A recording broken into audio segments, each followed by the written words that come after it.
that you talk about from the specific, because part of the reason we're having this conversation today is a mutual friend of ours, José Ignacio Sordo, Yes. who had this very unique challenge within the context of course, one of the paradigms of marketing and management, P&G.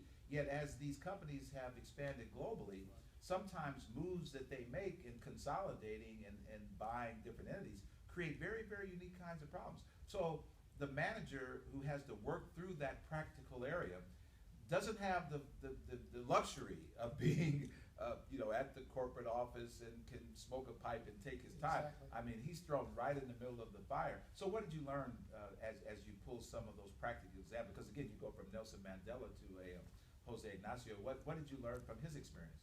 Well, it's interesting because just by happenstance, I had a conversation with Jose.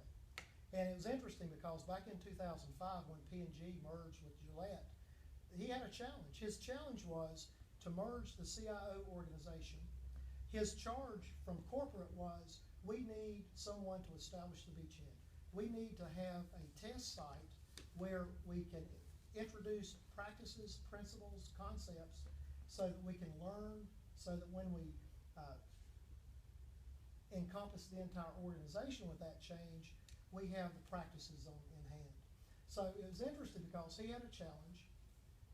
His personal objective was not just to merge with Gillette, but to merge with Gillette in a manner where individuals from Gillette as well as PG were likely to remain with the organization.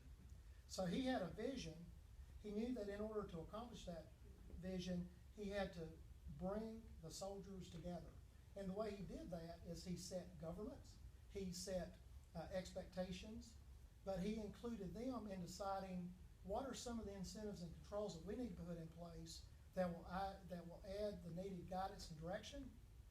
And by working with them to set the guidance and direction, they bought in, they committed, and he was very proud to tell me that at the end of the process, a clear majority of the P&G and Gillette folks remain with the combined organization. That's unbelievable. And so many times companies try to purchase innovation. Yes. So they say, we're going to go out and we're going to buy an ERP system, or we're going to buy a CRM system, or we're going to have this big big data initiative, and we're going to go buy our way into the future.